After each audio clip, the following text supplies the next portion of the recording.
Welcome to Woman, a unique podcast where women come together to bridge the divides of age and our experiences, allowing women to grow in unison and learn from the diverse wisdom each stage of life brings. Dive deep into conversations that are not only informative and inspirational, but also introspective. Whether it's the challenges young women face today, the insights of our elder women, or the collective experiences that bind us together, Woman to Woman covers it all. Drawing strength from scripture, our discussions also offer Bible-based solutions to modern-day problems, grounding our perspectives in timeless truths. Whether you're a young adult navigating the complexities of the modern world, a middle-aged woman seeking clarity, or an elder wishing to share and imbibe knowledge, Woman to Woman is your space. Join us and be a part of a community where women uplift each other across the ages. Let's join host Angela Burnette Smith today as she shares real talk with real answers. This is Woman to Woman.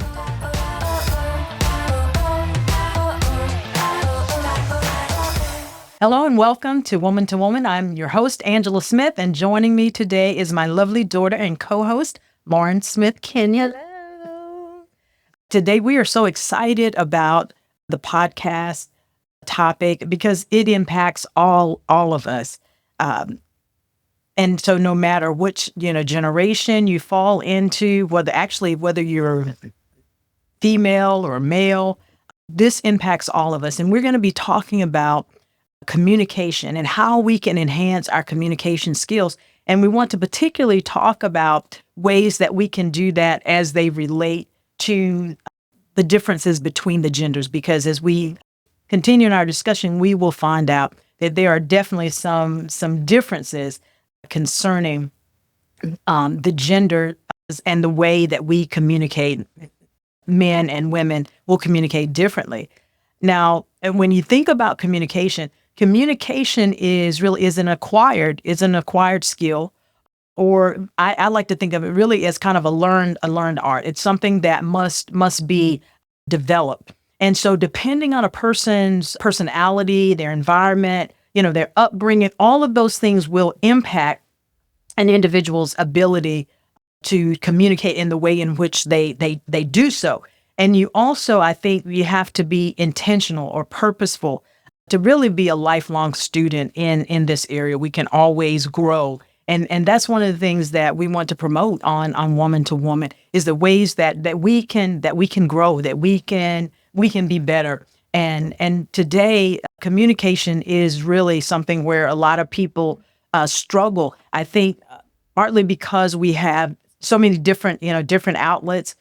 In my day, coming up, for someone, 60-ish, it's different than someone at 30, which is even going to be different than someone, 20. So the way we communicated was clearly different than the way the generation today communicates. You get to have information that's disseminated much more quickly. In my day, say if you were, when we left school on Friday, we had a phone, but in my case, it was long distance to call my classmates that were in another city. So I really didn't find out anything about the news of what had happened over the weekend until the following Monday. As far as you guys, with the social media and networks that, you can just have information so quickly that it really impacts your communication. What do you think, Lauren, in that regard about your generation? Well, my generation, we grew up with technology. So I feel like with the influence of social media, that has really impacted our way of communicating in a more negative sense than a positive sense, because people, they rely more on Instagram and Facebook and Snapchat and texting each other than picking up the phone and having an actual conversation, or even just having a face-to-face conversation. I noticed my generation, they typically avoid those in-person conversations and they like to hide behind a screen. And, right. That's really sad for me, because I feel like with my age, I kind of got both worlds. Like, so before technology really got to where it is now, I did know how to be, around others and communicate, in a healthy manner. But then growing up in technology, I noticed like a lot of my peers started relying too much on the technology piece of things. And so that's kind of hard. It's kind of hard now. Exactly. So in my day, people would have relied upon maybe receiving a letter, a card from someone in the mail. Something more personal. Right. Now you've got mail, things are email. We don't even really get, like, many people don't send birthday cards or greeting cards, things like that anymore. Everything's done electronically. And so it tends to be more shallow, as you said, in the connections. And unfortunately, because of that, I think people are not as sensitive maybe to what they say in their communication, because they are not having a face-to-face encounter. And so that brings in that piece where you're talking about it tends to be more negative, that people don't have responsible communication. And they Not just at all. feel like, okay, freedom of speech, and I'm just out there with it and no filters, and it not really considering the impact. But we want to talk about today how we can enhance our communication skills. You want to share anything about, just from a personal standpoint, as far as, like, your upbringing and how that piece is huge, concerning the manner in which we communicate with others? Well, yes, I personally believe that God knew which family to put me in because I have a heart for people and I love to socialize and I love to talk, as you already know this about me. But with my upbringing, I'm really blessed and thankful that I was born into a family that also valued communication, and we could sit at the table and discuss, like, difficult things, not everything that's always on the positive end of the spectrum, but, like, even those really tough conversations from the spiritual standpoint and even in the natural, we had a good balance of both. And I feel like that really created this amazing foundation for myself, knowing that my gift is to serve other people. I feel like that's why God allowed me to be born in the family that I am, because it created this foundation for me to be able to grow and to know how to effectively communicate, not just like with friends, but even like in the workplace. And I have watched myself grow because of that foundation, and I've never wavered on that. I've always valued communication. I've always valued the importance of, like, listening to understand and not listening to just respond, because I really do care about people and I want to make sure that I understand those that I'm interacting with. So I am very blessed and thankful for that upbringing, because that has allowed me to be the woman I am now. Amen. And it also, perpetuates the generation to come, as we see already in your son, my grandson, who is a great communicator. He meets no strangers. He sees you down the street, he's like, hey, and so he just is very, very sensitive, very loving, already evangelizing and just communicating with people. So as you said, God makes no mistakes, and that's one thing that we have to be mindful of, that God places us in the family, that we have the good, bad, and the ugly of the families for a purpose. And so even though I recognize that coming up at the time, I did, being born in the 60s, children at that time, there were boundaries. There are definitely more boundaries. And so children were more thought to be seen and not heard. But yet my family also gave me that opportunity to express myself and to be able to communicate, that helped me to be the person that I am, and to foster that in me. And so I'm thankful, and because of that, being able to to pass that on to you. So with that said, let's go into talking about the importance of communicating with partners, because that is a very hard place sometimes. Yes. And it's important when we talk about communication with our partners. Number one, we can't make assumptions that we know what someone is thinking, and we have to foster an atmosphere where people feel comfortable bringing things to the table. Like you said, we learned that we just put it on the table. We don't believe in elephants. Elephants shouldn't be in the room. No. Right? And No so elephants. we learned that, yes, we can bring not just the positivity, but in the difficult matters, no matter how big or how small, that we need to bring those things and put them on the table. The other thing that I think is hard in in communicating with our partners or with someone else in general is that we must remember that the things that are important to us may not be important to someone else, and vice versa. But we can't dismiss something just because it's not of high priority to us. Doesn't mean that we should just dismiss it and act as if it's trivial because it's not high on our priority list. And that's why I think that a lot of relationships struggle, because that's really selfish when we have the all about me mentality. Is like, oh, that's really foolish, or why are we even talking about that? Well, because it's important to me. And so just right out of the gate, in communicating with our partners, or if we're looking to have a partner, if you're a selfish person, it's all about you and you're inconsiderate, not really good marriage material. Right. Just because we really have to foster that type of atmosphere and understand the importance of being considerate of others. And that's clearly, outlined in scripture, how we need to be more mindful of others than ourselves. But we live in a culture and a time that really tends to promote the all about me, mentality.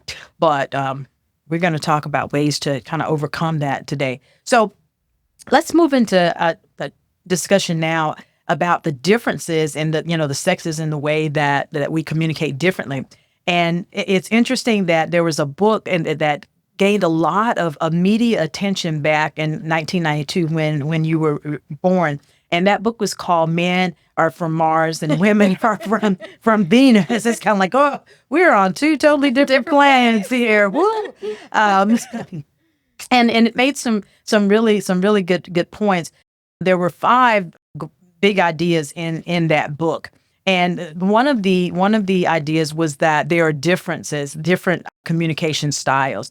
And men and women, they have distinct ways of communicating. So men tend to be more solution oriented, and women, they're more expressive and empathetic.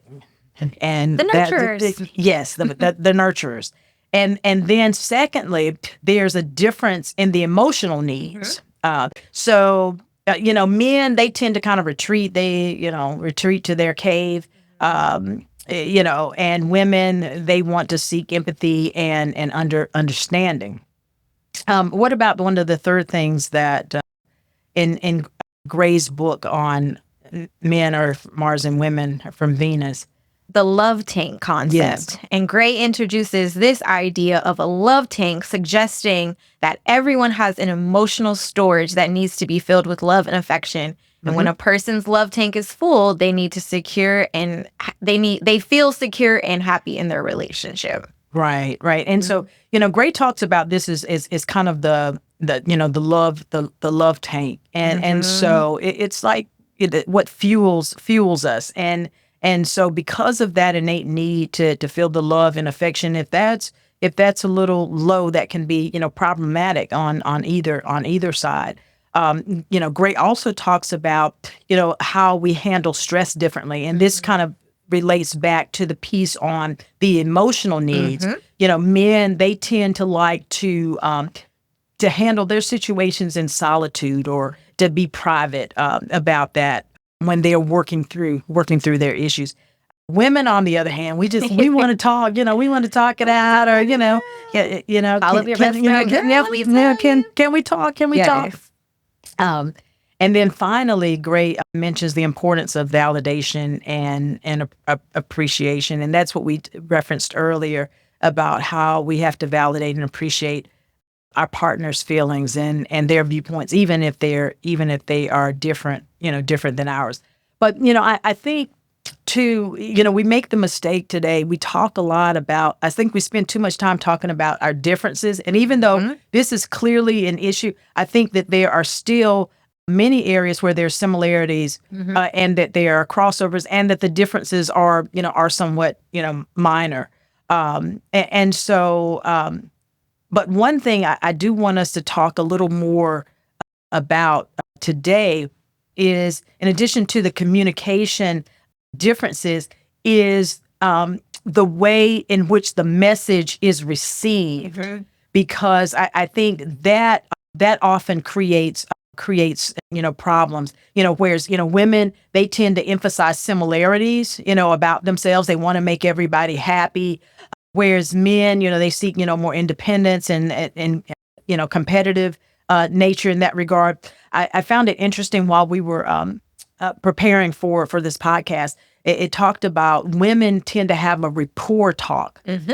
And so that means their skills are more of like the talking and the nurturing. Connecting. Yes. Mm-hmm. And, the emotional expression. Whereas then the men, they have that report talk. Show me the facts. Right. So you got report talk and you got report, the logical standpoint. Exactly. And so it's not necessarily a matter of right or wrong, but we're just, God created us that way, that we're hardwired that way for a reason. But I want us to look at a couple of examples to see how it plays out in the way things get communicated or how they're processed differently by the sexes. So in this first example of misunderstanding, okay, so I'm going to be he, and you'll be the she response. Okay, so this is the first misunderstanding. So say if he says, oh, I'm really too tired. I have so much work to do. I don't know how I'm going to get it done. Me too. There just aren't enough hours in the day. Oh, and this is his comeback. There you go again. You never think about my contributions to this marriage are good enough. And so it may kind of leave her kind of scratching her head because, basically she's trying to communicate, we have a similar. I'm feeling the same exact way. I feel your pain. Having just a moment where she's trying to share. I kind of understand you're not alone. But for him, he's kind of like, what are you complaining about? Yeah. You aren't better than I am, and your contributions to this marriage aren't, more significant than mine are. So again, it's not just what you say, the way. but and the way is also important. But still, it can be you can say something and it be perceived totally out of the context of what you meant. Well, that's why it's always good to follow up with a question first before you just assume. Like his response could have been like, so with the way you responded, it made me feel like my contributions to this marriage are not good enough. Is that what you mean when you say, oh, me too? There just aren't, like, ask a question before you just jump to an assumption thinking that she's not appreciating you. Right. So, kind of getting on the defensive instead of what you're suggesting is maybe reflective listening, making sure that you understood. Because, a lot of times, people, and we'll talk about this a little later, but no, that's not what I meant.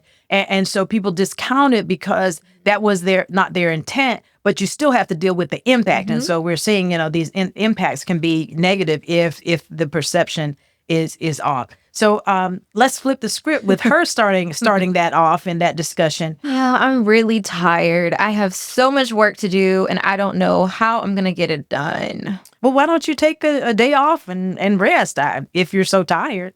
Thanks a lot. You think my contribution to this household is so trivial that I can do nothing, and the difference won't even be noticed. So here again, so we've basically taken the same scenario, right? And he is problem focused. So he's kind of like, she's saying she's tired, and he's like, okay, I'm gonna help you. So go get a rest. But she's not feeling like he's connecting with her emotional side, and so therefore she's not feeling. She's feeling frustrated and that he's not right. Exactly. So instead, his response could have been, how can I help you so that you can get the work that you need done? Yes. And it's not a bad thing, but oftentimes to ask questions. And exactly. Your dad and I, we've been married for 38 years. And so I have learned over those 38 years, I'll kind of just do this like little disclaimer and say, right. I want to run something by you. I don't need you to solve it for me. So, just kind of say what you need. That's going to be his go-to. If I start sharing something, then automatically he's going to think, okay, how I'm supposed to I'm supposed to solve this. And so sometimes we just have to be very candid coming out of the gate. Can we talk? I just need to share something. I don't really need a solution per se, but I just need a listening ear. Exactly. So sometimes it's just a matter of just stating that up front.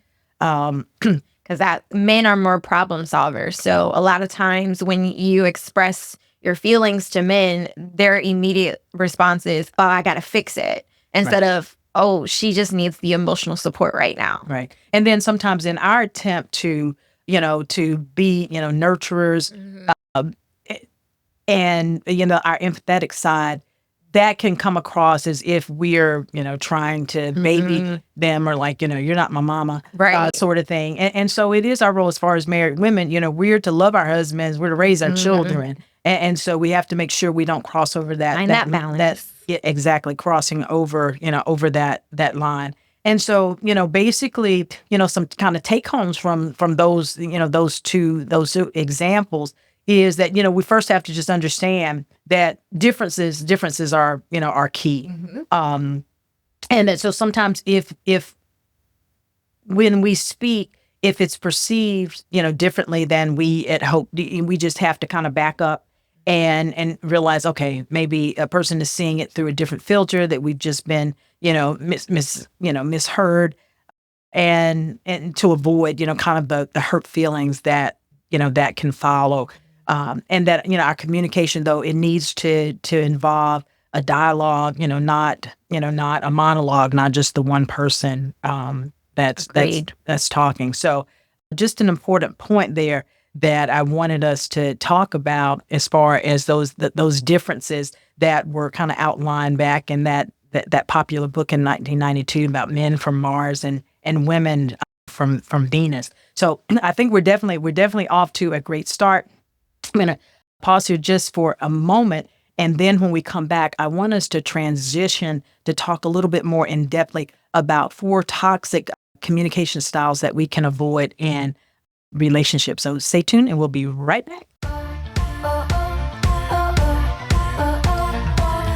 Thanks for joining us. Please be sure to subscribe to Woman wherever you get your podcasts. You may also find the podcast and subscribe to our YouTube channel located on our website at GPS4life4u.org. Until next time, be blessed.